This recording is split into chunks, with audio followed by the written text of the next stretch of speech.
کی بجاوری کے لیے، بیماروں کی شفا کے لیے، بے گناہ اسیروں کی رہائی کے لیے، بانیان مجلس، شرکائے مجلس کی توفیقات خیر میں اضافے کے لیے، ظالمین کی نابودی کے لیے، مظلومین کی شجاعت، استقامت اور کامیابی کے لیے، اور امام عصر کے ظہور میں تعجیل کے لیے ایک بار بلندتر محمدی صلوات پڑھیے۔ اللہم صلی علی محمد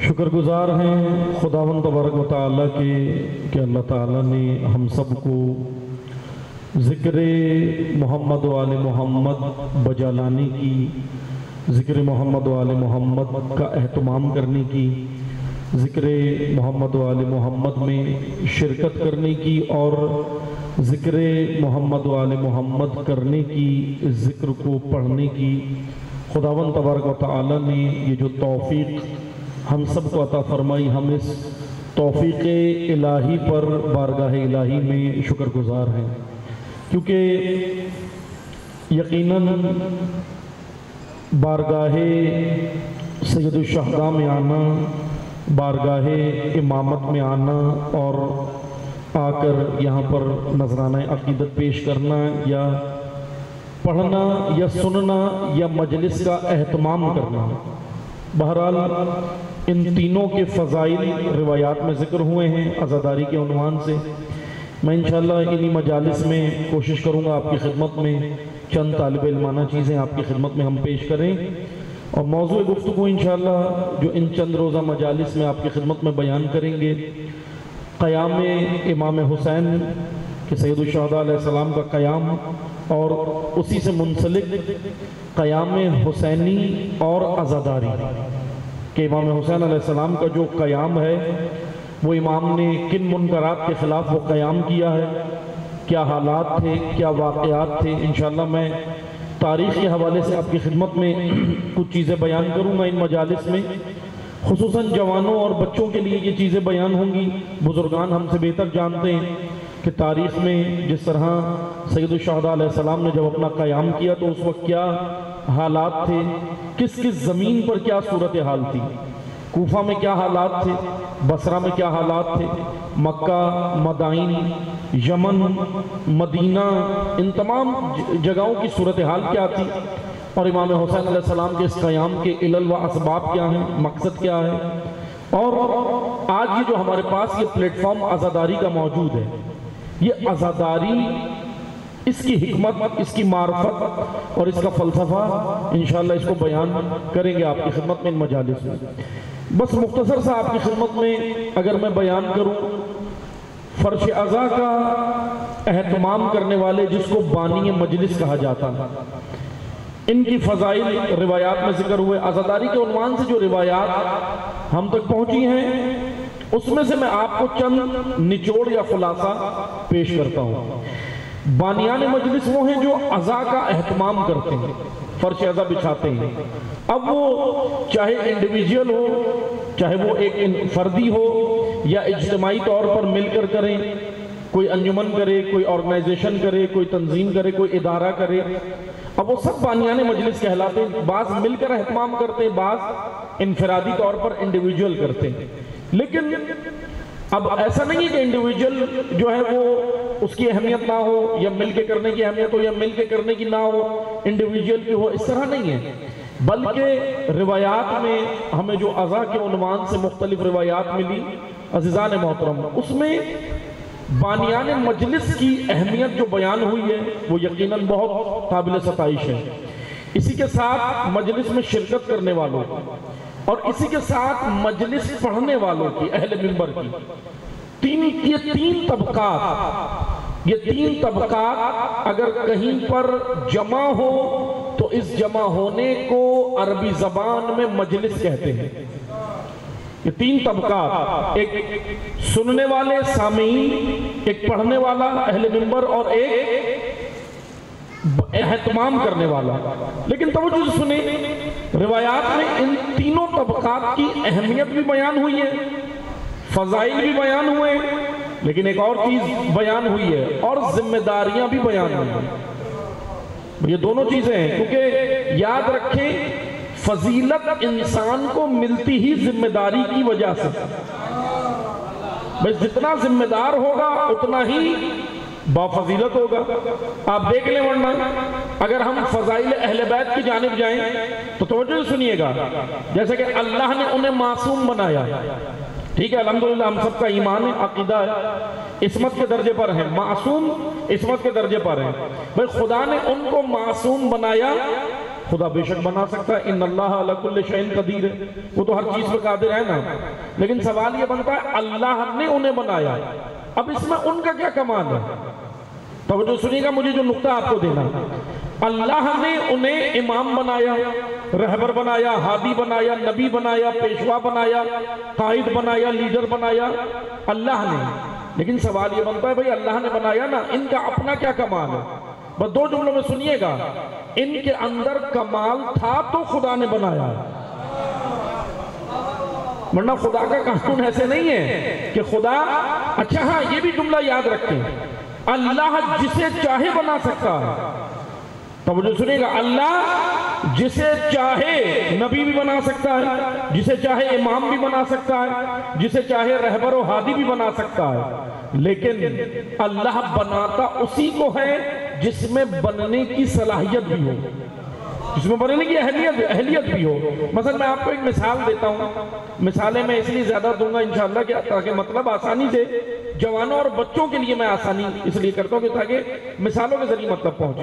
بس توجہ سنیں، اللہ نے ان کو معصوم بنایا، اللہ نے ان کو نبی بنایا، بھئی خدا تو ان اللہ علی کل شیء قدیر، خدا تو چاہے کسی کو بھی بنا دے، لیکن خدا بناتا کسے ہے؟ جس میں اہلیت ہے، جس میں اہلیت ہو۔ اب آئیں میں آپ کو ایک مثال دیتا ہوں، مثلا فرض کریں آپ کے جیسے آپ گھر کے اندر ٹیوٹر اپنے بلاتے ہیں یا بچوں کو پڑھنے بھیجتے ہیں یا ایک ٹیوٹر رکھتے ہیں، ٹیوٹر کیا کرتا ہے؟ ٹیوٹر آپ کے جو مثلا ایک بچہ ہے آپ کے گھر میں، وہ میٹرک کا جو ہے وہ اسٹوڈنٹ ہے، یعنی 10ویں جماعت کا ہے، 10ویں کلاس میں ہے، اور ایک بچہ آپ کا چھوٹا مونٹیسری میں ہے، ٹھیک ہے، 2 بچے ہو مثال کے طور پہ، ایک سادہ سی مثال ہے، آپ ٹیوٹر کو کہیں جو گھر میں ٹیوشن پڑھانے آتا ہے، اس ٹیچر کو، اس ٹیوٹر کو کہیں کہ جو نصاب، جو تعلیم آپ میٹرک کے، آپ کے 10ویں جماعت کے میٹرک کے بچے کو پڑھا رہے ہیں، جو نصاب اور تعلیم آپ اس کو دے رہے ہیں، وہی آپ مونٹیسری کے بچے کو بھی دیں، تو پھر کیا ہوگا؟ وہ کیا جواب دے گا کہ بھئی وہ تعلیم میں اس کو نہیں دے سکتا، مونٹیسری کے بچے کو نہیں دے سکتا، پھر آپ اس پہ شک کریں، آپ ٹیچر کی قابلیت پہ شک کریں اور ٹیچر کو کہیں کہ کیا تمہارے اندر یہ قابلیت نہیں ہے؟ آپ ٹیچر کی قابلیت پہ شک شروع کر دیں تو ٹیچر کیا جواب دے گا؟ وہ استاد کیا جواب دے گا؟ وہ استاد اور ٹیچر اور مربی یہ کہے گا کہ نہ بھائی، میرے اندر صلاحیت ہے اس کو پڑھانے کی، لیکن اس میں صلاحیت نہیں ہے اس نصاب کو قبول کرنے کی، مجھ میں ہے لیکن یہاں پر نہیں ہے۔ بس عزیزان محترم، یہ مثال ہے، اسی طرح مطلب کی جانب آئے، اللہ نے ان کو امام بنایا، اس گھرانے کو یہ فضائل عطا کیے، کس گھرانے کو دیے؟ اہل بیت کو۔ الحمدللہ آپ فضائل تو سنتے ہیں نا، فضائل و کمالات آپ سنتے ہیں، میں بس مختصر 2-3 چیزیں فضائل کی بیان کرتا ہوں تاکہ دوبارہ ذوق دوبالا ہو جائے، کیونکہ ظاہر سی بات ہے فضائل یہ ممبر پہ آنے والوں کی ذمہ داری ہے، جیسے میں نے کہا نا کہ مجلس کا اہتمام کرنے والوں کی ذمہ داری ہے، مجلس میں آنے والوں کی ذمہ داری ہے، چلے میں 2-3 ذمہ داریاں بتا دیتا ہوں۔ فرش عزا پر آنے والوں کی ذمہ داری جو روایت میں بیان ہوئی، آنے والوں کی، سامعین، لسنرز، عزادار، ان کی ذمہ داری یہ ہے کہ آ کر فرش عزا پر بیٹھ کر جو یہاں سے بیان ہو اس کو غور سے سنیں، اور نہ کہ سنیں، اس پر عمل بھی کریں، امپلیمنٹ۔ یہ ذمہ داری ہو گئی عزادار کی۔ دوسری ذمہ داری بانی مجلس کی۔ بانی مجلس کی ذمہ داری یہ ہے کہ وہ ممبر پر اس کو لائے جو ممبر کا اہل ہو۔ اب یہ میں نہیں کہہ رہا، آئیں میں حدیث بھی سنا دیتا ہوں کہ ایسا نہ ہو بعد میں کہیں جی یہ اپنے نظریات پیش کر رہے ہیں کوئی۔ امیر المومنین علی بن ابی طالب علیہ السلام کا فرمان ہے، اللہم صلی علی محمد و علی محمد، علی علیہ السلام کا فرمان ہے، امیر المومنین فرماتے ہیں، توجہ سنیے گا، مولا علی نے فرمایا وہ قومیں تباہ ہو جاتی ہیں جو دو کام کریں۔ اب آپ دیکھ لیں، نیشنز، ملتیں، قومیں، امتیں تباہ ہو جاتی ہیں جو دو کام کریں۔ امیر المومنین نے فارمولا دیا، بہت خوبصورت فارمولا ہے، اگر ہم نے اس کو سمجھ لیا نا، ہمارے مسائل کا حل، یہ دو جملے ہیں مولا علی کے، یعنی میں بڑے دعوے سے کہہ رہا ہوں، امیر المومنین کے یہ جو دو جملے میں ابھی آپ کو سنانے جا رہا ہوں، ہمارے تمام مسائل کا حل ہیں۔ علی علیہ السلام نے کہا کہ وہ قومیں تباہ ہو جاتی ہیں جو دو کام کریں۔ پوچھا مولا کیا کام؟ کہا ایک وہ کام کہ وہ قومیں جو اہم کاموں کو چھوڑ کر غیر اہم کاموں میں لگے، وہ قومیں تباہ ہو جاتی ہیں، پہلا۔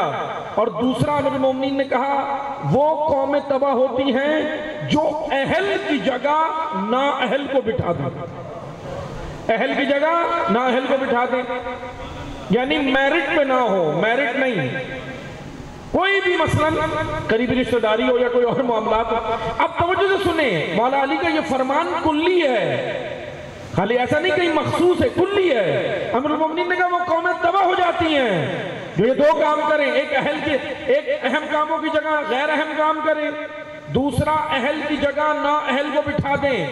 اب وہ نااہل آپ اداروں میں بٹھاؤ یا منبر پہ بٹھاؤ، قومیں تباہ ہو جاتی ہیں، کیونکہ امیر المومنین کا فرمان کلی ہے، اہل کو بٹھانا ہے، محراب پہ اہل، منبر پہ اہل، اداروں میں اہل، آرگنائزیشنز میں اہل، کیونکہ جب اہل آدمی ہوگا تو پھر آپ آگے ترقی کریں گے، وہ قومیں عروج پر جائیں گی، اوج کی منزل حاصل کریں گی، ورنہ اگر نااہل ہو تو کیا ہوتا ہے؟ وہ پھر ہم سے بہتر کوئی نہیں جانتا، وہ پھر ہمیں تو نظر آ رہا ہے جب اہل کی جگہ پر ہو۔ بھئی یہی تو ہم نے سمجھنا ہے نا۔ آئیں میں چلیں آپ کو مثال آ گئی، یہ تاریخ کی مثال بھی دے دیتا ہوں۔ تاریخ کے دو بڑے نام، جناب زبیر بن عوام اور جناب طلحہ، آپ سب نے نام سنے، میں ذرا ان سے مثال دے رہا ہوں کہ سنیں امیر المومنین کا عدالت، علی کی عدالت، ہم نے یہ سمجھنی ہے امیر المومنین کی عدالت، فضائل و کمالات الحمدللہ آپ سنتے ہیں، لیکن میں انشاءاللہ بیان کروں گا، کیونکہ ممبر پر آنے والے کی، اب دیکھیں میں نے پہلی ذمہ داری کیا بیان کی سننے والوں کی، وہ کیا ہے؟ غور سے سنیں، اپنے ذہن میں اتاریں، وجود میں اتاریں بات کو اور عمل کریں، امپلیمنٹ۔ یہ عزاداروں کی ذمہ داری، بانی مجلس کی ذمہ داری، یہاں پر اہل بٹھائیں، ممبر پر اہل ہو، اگر نہ اہل آ گیا تو قومیں پستی میں جائیں گی، اہل آئے گا تو عروج پر جائیں گی، یہاں پر ذمہ داری۔ تیسری ذمہ داری مجلس پڑھنے والے کی، اب یہ بڑی ذمہ داری ہے، وہ آپ سب سے بڑھ کے ذمہ داری ہماری ہے۔ اب یہ نہ سمجھیں کہ ہماری آسانی ہے، ہماری پکڑ زیادہ ہے۔ اس کی وجہ یہ ہے کہ جہاں پر علماء کے فضائل بیان ہوئے روایات کے اندر، حدیث کے اندر، وہاں پہ پیغمبر اکرم نے ذمہ داریاں بھی بیان کی، کیونکہ میں نے عرض کیا نا، فضائل کا قانون کیا ہے؟ فضیلت وہاں پر ہوتی ہے جہاں ذمہ داری ہوتی ہے، ورنہ جہاں ذمہ دار نہ ہو وہاں اس کی کیا فضیلت ہے؟ غیر ذمہ دار کو کیا فضیلت ہوتی ہے؟ اب یہاں آنے والے کی، ممبر پہ آنے والے کی ذمہ داری کیا ہے؟ میں اگر ان روایتوں کو دو جملوں میں بیان کروں تو توجہ سے سنیں۔ ممبر پر آنے والے کی ذمہ داری یہ ہے کہ عزادار مجلس میں آئے گا، سننے آئے گا، محب حسین ہے، محبت ہے اس کے دل میں، یہ محبت ہی تو کھینچ کے لا رہی ہے، عشق ہے نا، الحمدللہ یہ عشق حسینی ہے۔ رسول اللہ نے کہا تھا اِنَّ لِقَتْلِ الْحُسَيْنِ حَرَارَةِ فِي قُلُوبِ الْمُؤْمِنِ لَا تَبْرَدُ أَبَدًا، حسین کے قتل میں وہ حرارت ہے جو مومنوں کے دلوں کو گرمائے گی، بیٹھنے نہیں دے گی، اور یہی وہ حرارت ہے جو آج آپ کو نظر آ رہی ہے۔ یہ حرارت آج 40 کو نظر آ رہی ہے، یہ کیا ہے؟ یہ حرارت ہے، یہ امام حسین کا کمال ہے، ہمارا کمال نہیں ہے۔ حسین ابن علی کے لہو میں تاثیر ہے، حسین کے خون میں، حسین کی راہ میں، حسین کی فکر میں، حسین کی تہذیب میں، حسین کی آئیڈیالوجی کے اندر یہ طاقت ہے، یہ طاقت سید الشہداء کے قیام کے اندر ہے۔ آئیں آ کر دیکھیں، اس مجلس میں عزادار آئیں گے، آنے دو، سب کے لیے دروازہ کھولو۔ اب این ممکن ہے بھائی مجلس میں آئیں گے، بے کردار بھی ہوں گے، بے کردار بھی ہوں گے نا، لیکن مجلس کی حکمت سن لیں، ادھر اہل منبر کی ذمہ داری بھی اس میں پتہ چل جائے گی ہمیں، اور مجلس میں آنے کا ہمیں فلسفہ اور لاجک بھی پتہ چل جائے گی۔ چلیں میں اور مطلب کو آسان کرتا ہوں، بات سے بات کھل رہی ہے لیکن اس کو سمیٹیں گے انشاءاللہ انہی مجالس کے اندر۔ توجہ سے سنیں، مجلس کی حکمت تو کچھ ہوگی نا بھائی، آپ توجہ سنیں۔ اگر میں آپ سب کو کہوں کہ بھئی مجلس میں کیوں یہ فرش عزا بچھا ہے، کیوں ہمارا موضوع بھی عزاداری بھی ہے، قیام حسینی اور عزاداری، امام حسین کا قیام اور پھر عزاداری کیا ہے، اس قیام سے ریلیٹڈ ہے یا نہیں ہے، یہ ہم نے دیکھنا ہے۔ مجلس کی حکمت کیا ہے، اسی کے اندر ہمیں پتہ چل جائے گا کہ پڑھنے والے کی ذمہ داری کیا ہے۔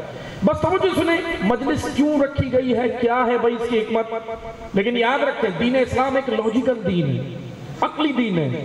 کبھی بھی اگر آپ سے سوال ہو نا، یہ میں جوانوں سے عرض کر رہا ہوں، اے عزیز جوانوں توجہ سنو، کبھی بھی آپ سے سوال ہو نا کہیں پہ، آپ یہ جواب نہ دیا کرو کہ اماں ابا لے جاتے تھے اس لیے جا رہا ہوں، یہ غلط جواب ہے۔ کیوں؟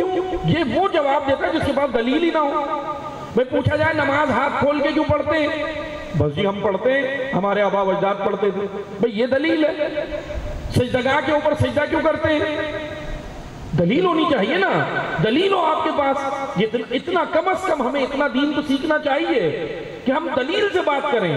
اور شیعہ ہوتا ہی وہ ہے جو خیالات و تخیلات و اوہام نہیں بلکہ عقلی دلیل سے بات کرتا ہے۔ روایات میں شیعہ کی صفات بیان ہوئی ہیں۔ بس توجہ سنیں، اب عزاداری پہ آئیں۔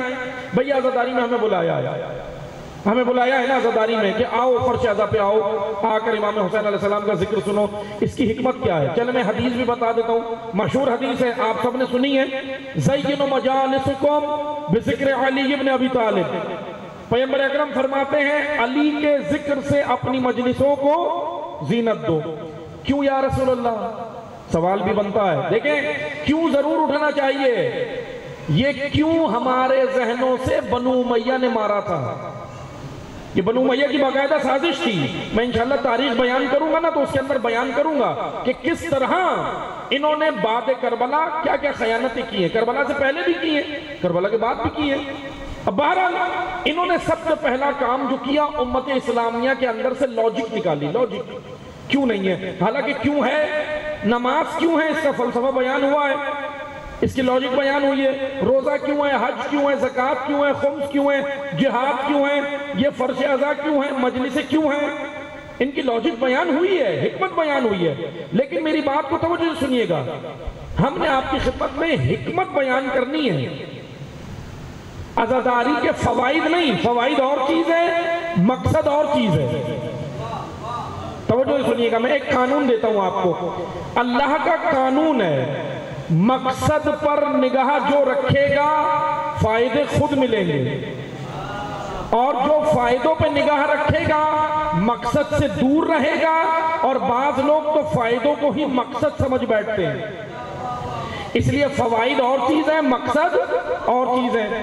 بس تھوڑی سی ذرا خوش گفتگو لگ رہی ہوگی لیکن آسان ہو جائے گی، توجہ سنیے گا۔ لیکن ایسا ہونا چاہیے تاکہ ہمیں کم از کم ہم عادی تو ہونا تھوڑا علمی چیزیں بھی سننے گے۔ اب توجہ سنیں، مقصد اور فائدہ دو چیزیں، میں آؤں گا عزاداری پہ لیکن میں مثال دے رہا ہوں۔ تعلیم حاصل کرتے ہیں آپ، جوانان بیٹھے ہیں، یونیورسٹی کالج کے جوانان بیٹھے ہوں گے، تعلیم کا مقصد کیا ہے؟ ابھی میں کسی سے بھی پوچھوں نا سب کہیں گے اسکوپ، ڈگری، جاب۔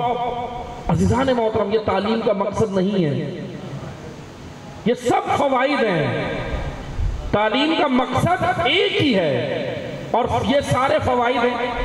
اچھا اب آپ یہ میں یہ نہیں کہہ رہا کہ فوائد نہ حاصل کریں، الحمدللہ کریں بھئی، اچھی آپ جو ہے وہ انجینئر بنے، ڈاکٹر بنے، آپ جو ہے وہ بہترین عالم بنے، آپ آرٹیفیشل انٹیلیجنس میں آگے آئیں، بہترین یہ سارے علوم میں آگے آئیں۔ دین اسلام کو کہتا ہے آگے آؤ، دین اسلام روکتا نہیں ہے، بس دو جملوں میں سنتے جائیں، دین اسلام تعلیم سے نہیں روکتا، فحاشی سے روکتا ہے۔ بھئی تعلیم اور چیز ہے، فحاشی اور چیز ہے۔ لیکن یورپ نے کیا کیا؟ یورپ نے ہماری خواتین کو کہا دوپٹے اتارو گی تو ترقی کرو گی۔ اب یہ کون سی ترقی ہے جو دوپٹے اتار کے ہوتی ہے؟ ایسا نہیں ہے، یہ غلط روش ہے، بلکہ ترقی تعلیم سے ہوتی ہے، شعور سے ہوتی ہے، آگہی و معرفت سے ہوتی ہے، اریاں ہو کے ترقی نہیں ہوتی۔ یہ غلط روش ہمیں دکھائی گئی، یہ غلط راہ دکھائی گئی کہ اریاں کر دو، خواتین کو اریاں کرو گے تو پھر اس کے بعد ترقی ہوگی. ایسا نہیں ہے. ترقی کے لیے شعور و علم ہے. اور یہ فحاشی اور چیز ہے. اسلام فحاشی سے روکتا ہے. میری مائیں بہنیں یہ پیغام سن رہی ہیں, توجہ سے سنیں. یونیورسٹی میں جانے سے لڑکی کو دین منع کرتا ہے, اسلام منع کرتا ہے؟ نہیں کرتا. لیکن بس یہ کہتا ہے کہ اے کنیزان زینب تعلیم حاصل کرنے جاؤ مگر باحجاب جاؤ, حجاب میں جاؤ. اسلام کی شرط یہ حجاب. آپ کو تعلیم تو تھوڑی روکا جا رہا ہے کہ تعلیم, ہاں اللہ کی حدود کا خیال رکھو, تعلیم حاصل کرنے جاؤ, نامحرموں سے تعلقات نہیں, ان حدود کا خیال رکھو. بس توجہ سے سنیں, تعلیم کا مقصد ایک ہے, یہ تمام فوائد ہیں.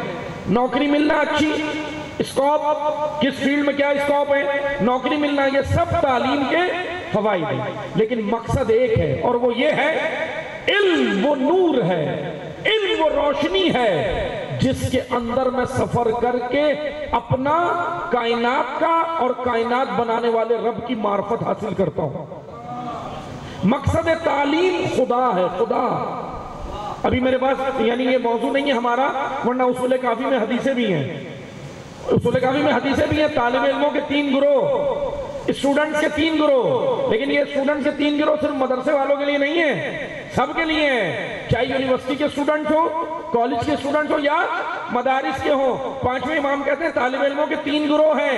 ایک اس لیے پڑھتا ہے کہ مال کمائے, ایک دوسرا اس لیے پڑھتا ہے کہ شخصیت بنائے, تیسرا اس لیے پڑھتا ہے کہ اللہ کو راضی کرے. 3 گروہ میں نے روایت سے نچوڑ پیش کیا. بس توجہ سے سنیں. اب ہماری نگاہ میں تعلیم کا مقصد خوشنودی خدا, اور خوشنودی خدا کیسے ہوگی؟ جب ہم ملک و قوم کے لیے آگے بڑھیں گے, اپنی نسل کی تربیت کریں گے. بس مقصد پر نگاہ ہو, فائدے خود ملتے ہیں. لیکن اگر فوائد پہ نگاہ رکھو گے مقصد نہیں ملے گا. اب یہ تو میں نے مثال دی تھی. آئیں اب عزاداری کی جانب, آئیں اپنے موضوع کی جانب.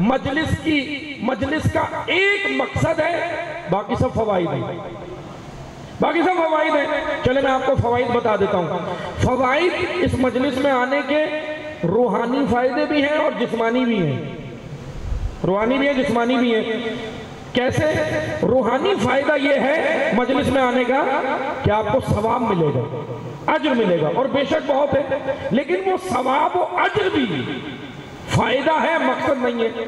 اور جسمانی فائدہ بھی ہے, جب آپ مجلس سے جانے لگیں گے تبرک بھی ملے گا, نیاز بھی ملے گی. جسمانی فوائد بھی ہیں اور روحانی فوائد بھی ہیں مجلس میں آنے کے. لیکن عزیزان محترم, یہ سب فائدے ہیں, مقصد نہیں ہے. مقصد مجلس ایک ہی ہے کہ آؤ, آ کر بیٹھ کر ذکر حسین ابن علی, راہ حسین ابن علی سن کر اپنے آپ کو مقصد حسین کے تحت ڈھالنا, یہ مقصد مجلس ہے, یہ مجلس کا مقصد ہے. اب آئیں اسی حدیث کی جانب. مجلس کا مقصد راہ حسین سمجھنا, راہ حسین کو پہچاننا اور راہ حسین پہ چلنا, یہ مقصد ہے اور سارے فائدے ہیں. اب توجہ سے سنیں, جو شروع سے آ کے مجلس میں بیٹھا اس کی نگاہ میں مقصد تھا نا کہ آ کر میں مجلس سنوں گا اور پھر آ کر میں کیا کروں گا, مجلس سنوں گا, امام حسین کا مقصد سمجھوں گا اور پھر اپنے آپ کو اس راہ پہ ڈالوں گا. یہ مجلس کے مقصد پہ اس کی نگاہ تھی. اب اس کو ثواب بھی مل گیا. ثواب کے لیے کچھ کرنا پڑا الگ سے؟ کچھ نہیں کرنا پڑا, خود مل گیا. صرف آ کر بیٹھنے سے ثواب مل گیا, یعنی فائدہ تو خود مل گیا. لیکن کرنا کیا پڑا آپ نے؟ صرف مقصد کے لیے عمل کرنا ہے, فائدے خود مل رہے ہیں. مقصد پہ نگاہ تھی, آ کے بیٹھے, پھر اس کے بعد جب اٹھ کے جانے لگے تو روحانی فائدہ تو ملا, تو جسمانی بھی مل گیا. تبرک ملا, نظر نیاز تھی, وہ بھی آپ نے ماشاءاللہ کھائی. اور آپ توجہ سے سنیں, لیکن اگر کوئی آیا ہی آخر میں, مجلس کے آخر میں آیا, میں نے وہ قانون یاد ہے نا, مقصد پہ نگاہ ہوگی فائدے خود ملیں گے, لیکن فائدوں پہ نگاہ ہوگی تو مقصد نہیں ملتا. جو شروع سے آیا مقصد پہ نگاہ تھی, فائدے خود مل گئے, لیکن جو آخر میں آیا فائدے مل گئے, مقصد سے تو رہ گیا. بھئی مقصد سے تو محروم رہ گیا نا. لیکن اب توجہ سے سنیں, آنے دیں, ٹھیک ہے عزاداروں کے لیے دروازہ کھولے.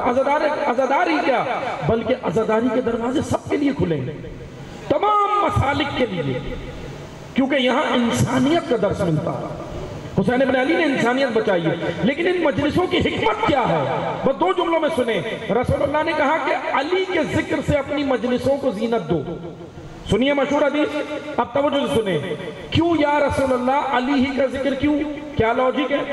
کیا حکمت ہے؟ کیا فلسفہ ہے؟ اس کا فلسفہ یہ ہے کہ علی کا ذکر اس لیے ہے کہ علی ہے کامل، سننے والے ہیں ناقص. توجہ سنیے گا، میں کچھ نقطہ نچوڑ دینا چاہ رہا ہوں اس گفتگو کا. علی ہے کامل، سننے والے ہیں ناقص. اب یہ مجلس میں آیا تھا، اب اسی میں ممبر پہ بیٹھنے والے کی ذمہ داری بھی بیان ہو رہی ہے.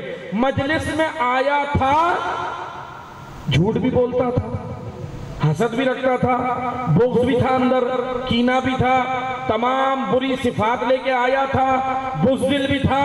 لیکن پڑھنے والے کی ذمہ داری یہ ہے ممبر سے اس کو شجاعت علی سناؤ. خیبر، خندق، بدر، احد، حنین، اس کو علی کی شجاعت اتنی سناؤ. آیا بزدل تھا، شجاعت علی سن کر جب جائے تو بزدل نہ رہے، شجاع بن کر جائے.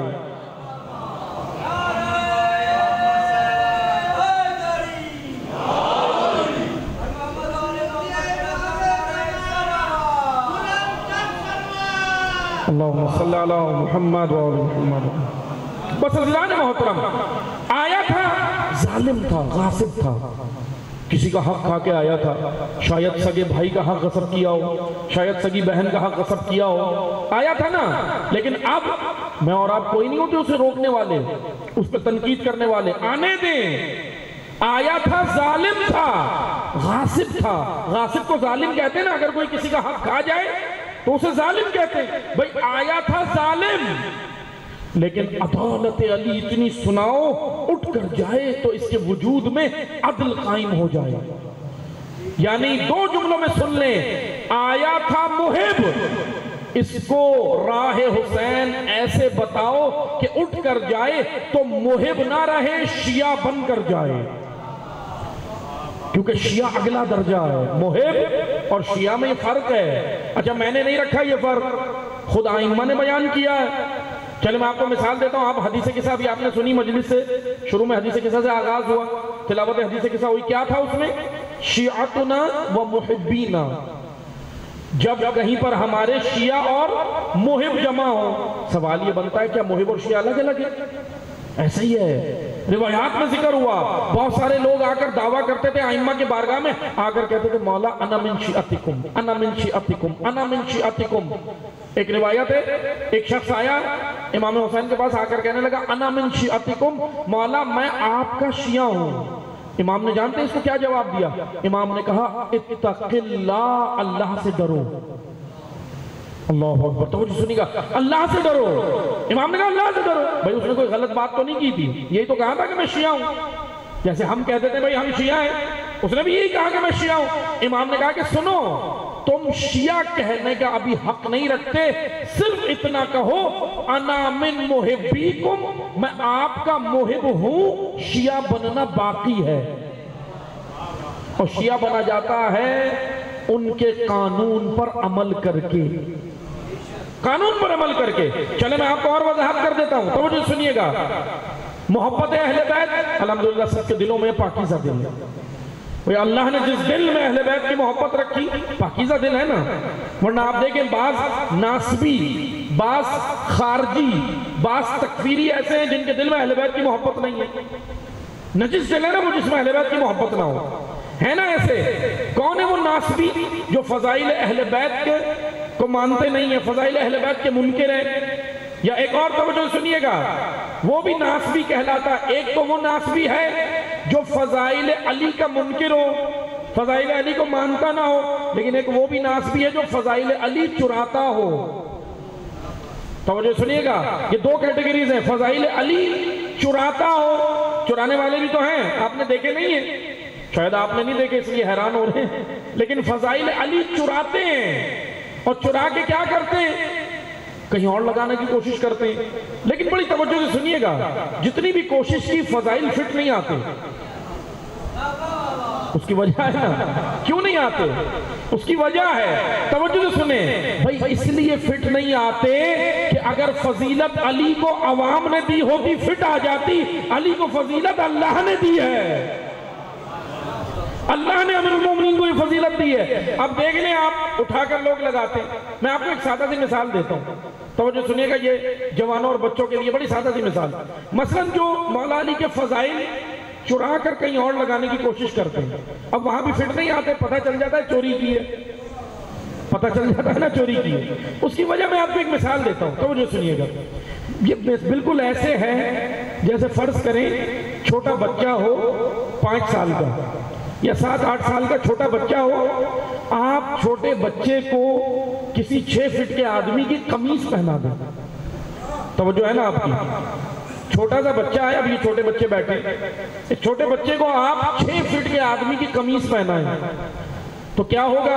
اول تو سب ہنسیں گے، کہیں گے بھائی ایک تو یہ قمیض اس پہ جچ نہیں رہی، اور پھر ہنس کے ایک اور جملہ بھی کہہ دیں گے، بعض اوقات کہہ دیتے ہیں، ہنستے ہوئے کہہ دیتے ہیں بھائی یہ تو بالکل کارٹون لگ رہا ہے، یہ کہتے ہیں نا، ایک تو ہنستے بھی کیوں ہنستے ہیں؟ کیونکہ اس کے اوپر یہ قمیض فٹ نہیں آ رہی، لیکن یہ بھی کہتے ہیں کہ وہ کارٹون لگ رہا ہے۔ اب توجہ جو سنیں، یہ مثال تھی مطلب کی جانب آئیں، علی کی فضیلت کی قمیض اللہ نے بنائی ہے، اب یہ کسی کو بھی پہناؤ گے وہ جچے گا نہیں، کارٹون ہی لگے گا، کیونکہ یہ اللہ نے یہ قمیض بنائی ہے۔ اسی لیے نہج البلاغہ میں امیر المومنین نے خطبے میں کہا تھا، یہ قمیض اقتدار، یہ قمیض خلافت، یہ قمیض امامت میرا حق ہے، جو کسی نے چوری کر لیا ہے یہ حق میرا ہے۔ امیر المومنین نے نہج البلاغہ میں دعویٰ کیا، لیکن کیوں نہیں آتا؟ اب آپ دیکھیں، جیسے ابھی ایک تو وہ ناسبی گروہ ہے باہر سے، یہ تو باہر سے داخل ہے، توجہ سے سنیے گا، 2 گروہ ہیں اس وقت جن سے ہمیں بچنے کی ضرورت ہے، تشیع کے عقائد بچانے کی ضرورت ہے، ایک ناسبی اور ایک اس طرح کے لوگ۔ چلے میں امیر المومنین کا جملہ کہتا ہوں، نہج البلاغہ میں مولا علی کہتے ہیں 2 لوگ میرے بارے میں ہلاک ہو جائیں گے، 2 لوگ۔ پوچھا مولا کون سے 2 لوگ؟ کہا ایک غالی ایک قالی۔ قالی کون ہے؟ قالی وہ ہے جو علی کے فضائل کا منکر ہے، جو امیر المومنین کے فضائل کو انکار کرتا ہے، مانتا نہیں ہے۔ غالی وہ ہے جو غلو کرتا ہے، جو مولا علی کو اللہ کہہ دے، مولا علی کو خالق کہے، اللہ کہے۔ تو یہاں پر امیر المومنین نے کہا یہ دونوں ہلاک ہوں گے، کون نجات پائے گا؟ جو علی کے پیچھے آئے، جو امیر المومنین کے قدم بقدم رکھتا ہوا آ جائے۔ بھئی یہی فارمولہ تو دیا تھا رسول اللہ نے کہ آ جاؤ علی کے پیچھے، لیکن توجہ سے سنیں، اب ایک گروہ تو وہ ہے جو امیر المومنین کی فضیلت کا انکار باہر سے کرتا ہے، لیکن بعض ایسے ہیں، تشیع کے اندر بھی ایسے ہیں جو امیر المومنین کے فضائل کو چرانے کی کوشش کرتے ہیں۔ جیسے کہ دیکھیں، آپ نے سنا ہوگا قرآن کریم میں سورہ براءت، ایک بار درود پڑھیں محمد والا۔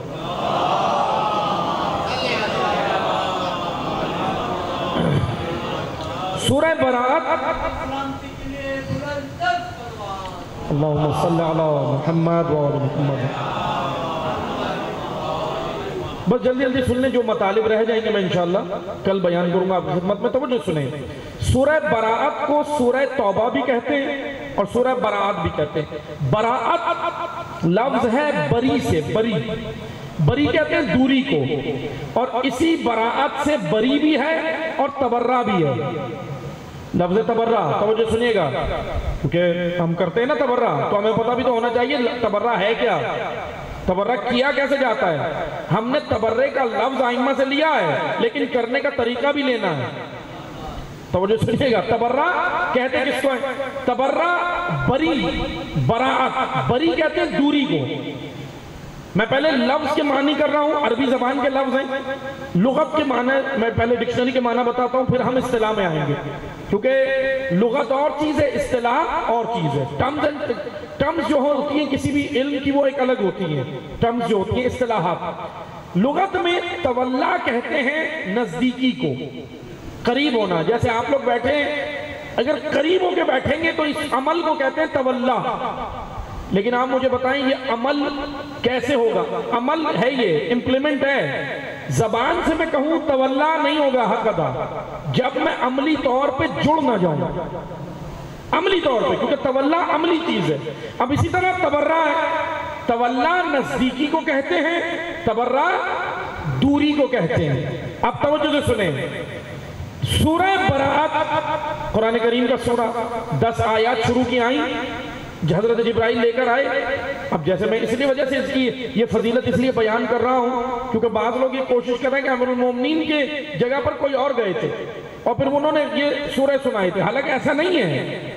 حالانکہ توجہ سے سنیں، پورا واقعہ اس طرح ہے، آپ جانتے ہیں، لیکن یہ کہ میں جوانوں کے لیے اور بچوں کے لیے دوبارہ تکرار کر رہا ہوں۔ سورہ براءت کی جب آیات نازل ہوئی تو امیر المومنین جب رسول اللہ نے سورہ براءت کی آیات دی ایک شخصیت کو اور کہا کہ آپ اس کو لے کر جائیں، لیکن توجہ سے سنیں، بعض مفسرین نے کہا کہ حضرت جبرائیل آئے، نازل ہوئے اور انہوں نے کہا کہ یا رسول اللہ، یہ سورہ براءت کی آیات یا تو آپ لے کر جائیں یا آپ جیسا رجل اور مرد لے کر جائیں۔ لفظ رجل ہے، رجل مرد، رجل من کا، من آپ نے حدیث سنی ہے، حسین منی وانا من الحسین، یعنی حسین مجھ سے، میں حسین سے ہوں۔ یہاں پہ بھی لفظ من کا ہے، یعنی اے رسول یا تو آپ لے کر جائیں یا مرد ہو، ایسا مرد جو آپ جیسا ہو، آپ جیسا ہو۔ بس توجہ سے سنیں، یہاں حضور نے کیا کیا، سورہ براءت کی آیات کو وہ واپس بلایا اور امیر المومنین کو دی اور کہا کہ آپ لے کر جائیں۔ بس توجہ سے سنیں، یہاں ایک مسئلہ یہ تھا کہ خالی جا کے سنانا تھوڑی تھا، توجہ سنیں، خالی سنانا ہی نہیں تھا کہ بس جاؤ جا کر پیغام سنا دو۔ اچھا سنانا کسے تھا؟ کافروں کو جا کر سنانا تھا، کفار کو جا کر سنانا تھا، کافروں کے مجمع میں سنانا تھا۔ اسی لیے سنانے کے لیے شجاع ہونا پہلی شرط تھی اور صادق اور سچا ہونا دوسری شرط تھی، کہ بھئی صادق بھی ہو، سچا بھی ہو اور شجاع بھی ہو۔ اس لیے سنانا کسی تھا اس مجمع کو، جیسے میں آپ کو مثال دیتا ہوں، ابھی ماشاءاللہ آپ سب محب اہل بیت ہیں، شیعان حیدر کرار یہاں بیٹھے، اب میں آپ کے سامنے فضائل علی پڑھوں، آپ واہ واہ کریں گے، داد دیں گے، یہ کوئی کمال نہیں ہے کہ میں آپ کے سامنے فضائل علی پڑھوں۔ کمال یہ ہے کہ جہاں ذکر علی پہ پابندی ہو وہاں پڑھوں۔ کمال تو یہ ہے نا، جہاں پابندی ہو، جہاں زبان گدی سے کھینچ لی جائے، جہاں ذکر علی پہ پابندی ہو، ممنوع ہو، جہاں کل عدم قرار دیا ہو، کیونکہ وہاں پڑھنے کے لیے جرأت چاہیے، حوصلہ چاہیے، شعور چاہیے، وہاں پڑھنے کے لیے مرد ہونا ضروری ہے، صفت رجل ہونا ضروری ہے۔ اسی لیے اللہ نے حکم دیا کہ کافروں کو آیت سنانی ہے، وہ کفار جو تلواریں لے کے بیٹھے تھے، معمولی نہیں تھے۔ بس عزیزان محترم توجہ سے سنیں، میں نے یہ چند فضائل آپ کو اس لیے سنائے کہ ہمیں پتہ چلے کہ فضائل وہیں پر ہوتے ہیں جہاں ذمہ داریاں ہوتی ہیں، جہاں ذمہ داریاں ہوتی ہیں۔ اللہ نے اہل بیت کو امام بنایا، ہادی بنایا، امت کا رہبر بنایا، پیشوا بنایا، لیکن ان کی مجالس کیوں برپا کی؟ عزاداری کا مقصد کیا ہے؟ بس دو جملوں میں سنیں، باقی میں انشاءاللہ آئندہ کل کی مجلس میں بیان کروں گا، قیام امام اور عزاداری کے حوالے سے یہ انشاءاللہ موضوع بیان ہوگا۔ عزاداری ایک پلیٹ فارم ہے، ایک تحریک ہے، تحریک۔ اب توجہ سنیے گا، تحریک نہ کہ کوئی آرگنائزیشن، تحریک کا معنی تنظیم نہیں ہوتا، تنظیم ایک آرگنائزیشن ہوتی ہے جو کاموں کو منظم کرتی ہے، تحریک حرکت کو کہتے ہیں۔ تحریک یعنی بیدار کرنے کے لیے، شعور پیدا کرنے کے لیے۔ امام حسین علیہ السلام نے جو قیام کیا، اس قیام کی تحریک عزاداری، اس قیام کو آگے بڑھانے والی، کیونکہ دو جملوں میں سنیں، امام حسین نے جو قیام کیا، میں نے آپ کی خدمت میں امام کا خطبہ پڑھا ہے، امام نے اپنے معاشرے کی حالت بیان کی، میں وضاحت اس کی انشاءاللہ کل کروں گا آپ کی خدمت میں، جو خطبہ بھی تلاوت کیا تھا شروع میں۔ امام نے جس وقت قیام کیا، امام حسین علیہ السلام نے، اس وقت حالات بہت ہی صورتحال، سیاسی حالات بہت خراب، یعنی یہ نہ سمجھے کہ بہت معمولی تھے، آج کے حالات سے بھی زیادہ کرتا تھا جس طرح ہمیں نظر آتے ہیں۔ لیکن توجہ سے سنیں، اب امام حسین علیہ السلام نے تو اپنا کام کر دیا، اپنا فریضہ انجام دے دیا، لیکن توجہ سے سنیں، امام نے کیا فریضہ انجام دیا؟ حق و باطل کے درمیان معرکہ، یہ ہو گیا۔ لیکن اب بعد امام حسین کیا؟ امام حسین کے بعد جنگ کربلا ختم ہو گئی، حق و باطل کا معرکہ ختم ہوا ہے؟ نہیں، امام حسین حق و باطل کے معرکے کو ختم کرنے نہیں گئے تھے، شروع کرنے گئے تھے، اور اس معرکے کو ختم حضرت حجت ظہور کر کے کریں گے۔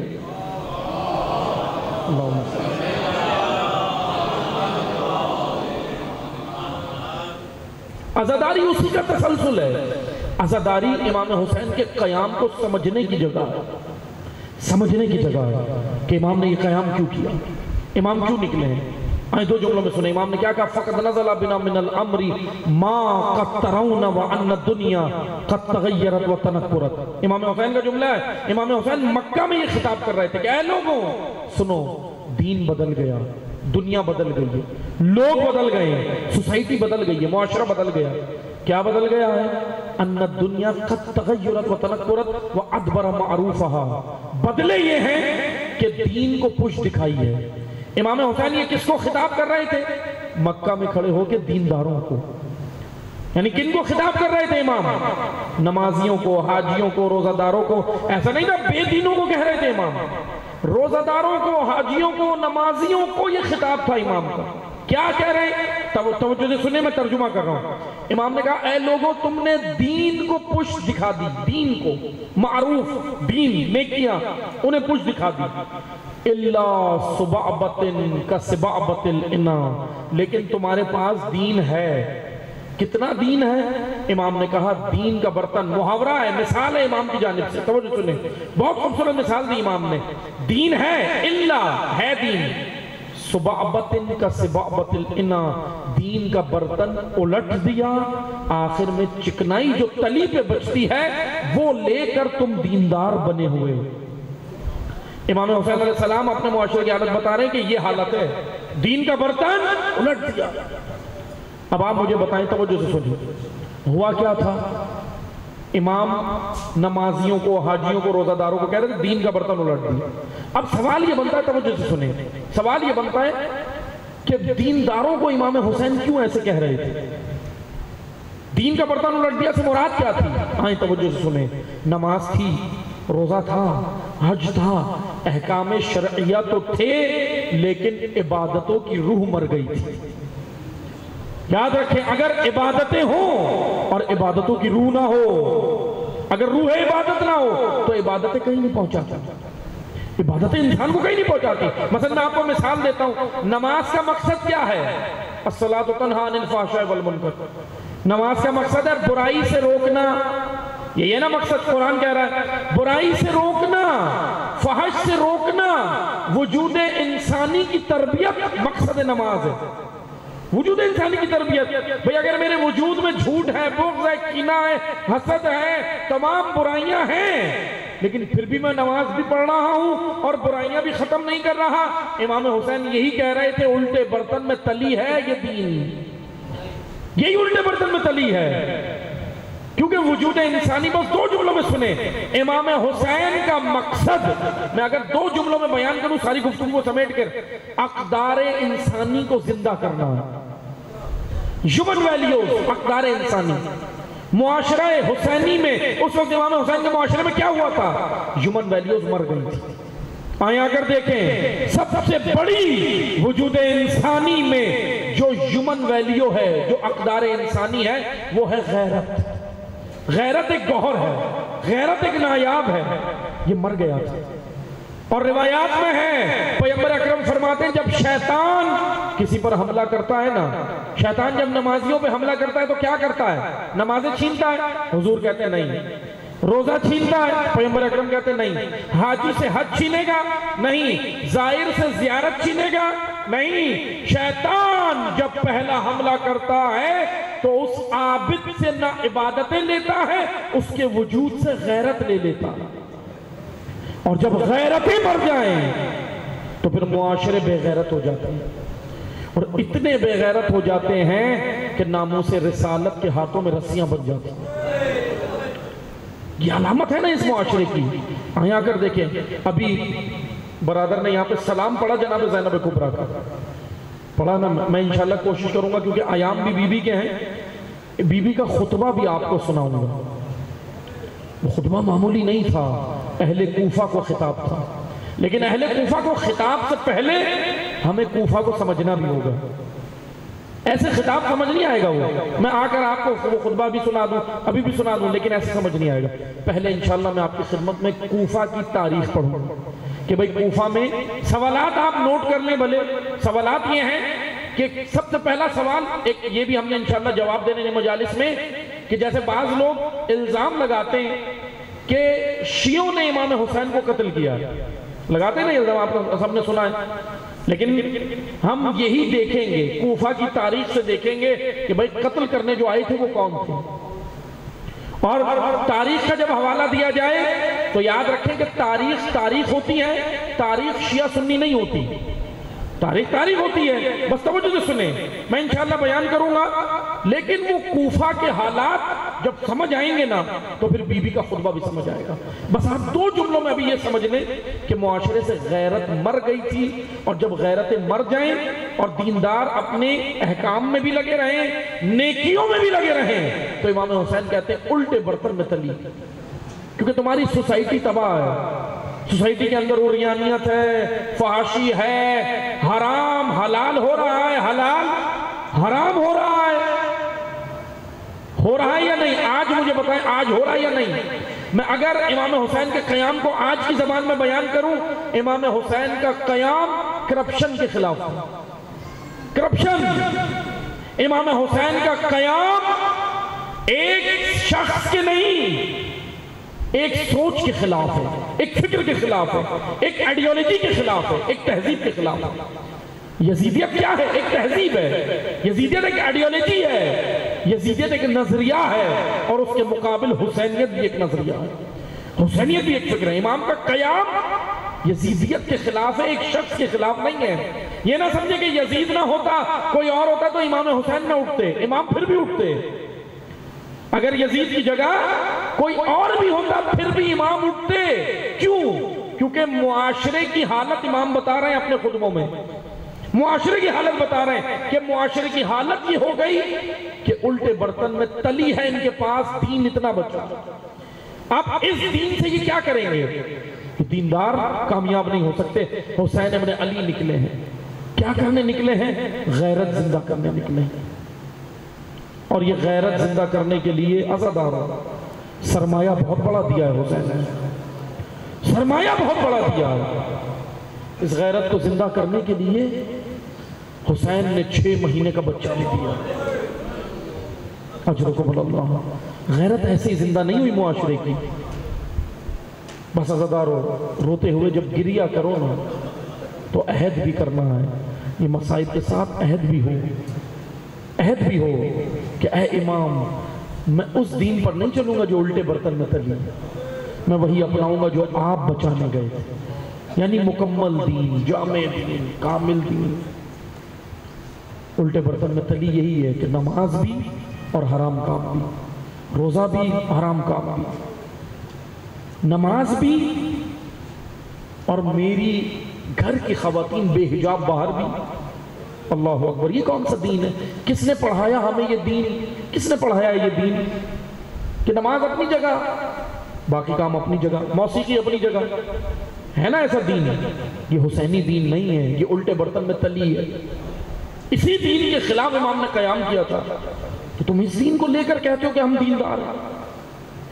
نماز بھی، نامحرم سے تعلقات بھی، نماز بھی اور پیٹ کے اندر شکم حرام بھی، الٹے برتن میں تلی ہے۔ یہ الٹے برتن میں تلی۔ بس عزاداروں، یہ لقمہ حرام اتنا خطرناک ہے۔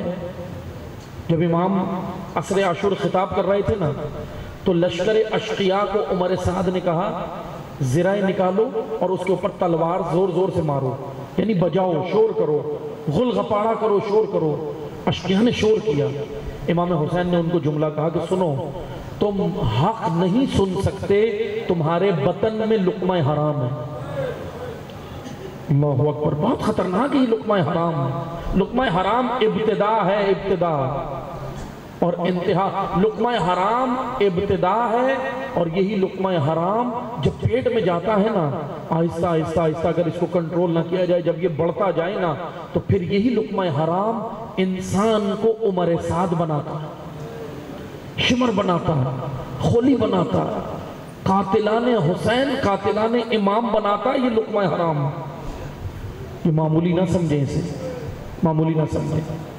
حسین ابن علی کا قیام حق و باطل کے درمیان جدائی ہے، حق و باطل مکس ہو رہا تھا، لیکن حسین کا قیام بس غدار و سنو، حق و باطل کے درمیان یہ جو جدائی کی نا امام نے، حق کو حق اور باطل کو باطل دکھایا، اس کے لیے حسین نے 6 مہینے کا بچہ دیا، کڑی الجوان علی اکبر دیا۔ اجرکم اللہ۔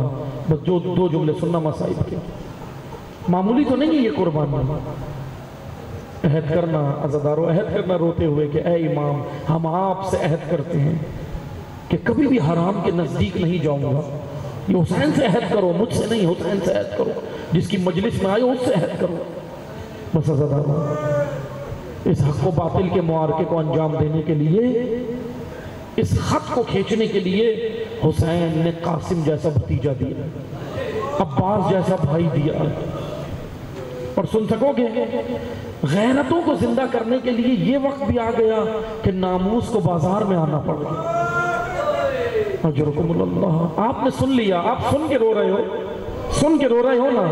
زیارت ناہیہ کس کا مرثیہ ہے؟ وقت کے امام کا۔ وہ امام تو دیکھ کے یہ منظر روتا ہے۔ اجرکم اللہ، اجرکم اللہ۔ بس عزادارو، اس طرح گریہ کرنا، دل کھول کے پرسہ دینا۔ پرسے کے ایام ہیں، جانتے ہو یہ کون سے ایام ہیں؟ یہ وہ ایام ہیں کہ زینب لٹ کر کربلا آئی ہے، علی کی بیٹی کربلا آئی ہے، اور آ کر بھائی سے کہتی ہے، بھیا میں سب کچھ تو لائی لیکن سکینہ نہیں لا سکی۔ اجرکم اللہ، اجرکم اللہ۔ بس عزادارو، گریہ کے ایام ہیں، ایسے گریہ کرنا جیسے امام باقر ابو بصیر کو کہتے تھے، ابو بصیر اس طرح تو رونا جیسے بوڑھی ماں جوان بیٹے پہ روتی۔ اجرکم اللہ۔ بس عزادارو، بچ گیا دین الہی، لیکن زینب کے ہاتھوں میں رسیاں بندھ گئی۔ آیا کر دیکھیں بازار کا ایک منظر، اگر سن سکو کلیجہ تھام کے سننا، دعا کرنا کہ میں پڑھ سکوں۔ بازار کا ایک منظر سننا۔ راوی کہتا ہے کہ بازار میں نے ایک منظر دیکھا، لیکن اس سے پہلے ایک جملہ سننا۔ جیسے ہی بازار قریب آنے لگا نا، اہل حرم کے کاروان کو روک دیا گیا۔ سید سجاد قریب آئے اور آ کر کہتے، پھوپھی اماں، آپ کو معلوم ہے کاروان کیوں روکا گیا؟ آپ کو معلوم ہے ہمیں کیوں روکا گیا؟ کہا بیٹا ہمیں نہیں معلوم کیوں روکا، آپ بتاؤ کیوں روکا؟ کہا پھوپھی اماں، غیور سجاد کے جملے سننا، غیرت مند سجاد کے جملے سننا۔ سید سجاد کہتے، پھوپھی اماں، اس لیے نہیں روکا کہ ہمیں آرام کرایا جائے گا، اس لیے روکا بازار سجایا جا رہا ہے، مسخروں کو بلایا گیا ہے، شرابیوں کو بلایا گیا ہے۔ عزادارو، علی کی بیٹی نے بازار کا نام سنا، 21 رمضان کی شب یاد آئی، نجف رخ کر کے کہا، بابا علی ادرکنا، بابا علی ادرکنا۔ اجرکم اللہ، اجرکم اللہ۔ بس عزادارو، علی کی بیٹی بازار میں آئی، کس عالم میں آئی؟ اب سننا، راوی کہتا ہے کہ ہجوم زیادہ تھا، شور زیادہ تھا، غلغبارہ زیادہ تھا، ہجوم زیادہ تھا۔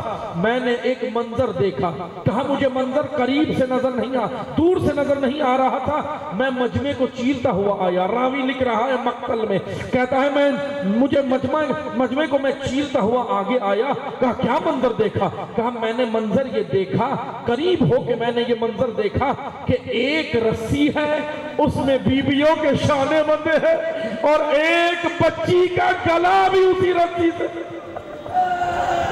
اجرکم اللہ. بس دو جملے سننا، آخری جملے سننا.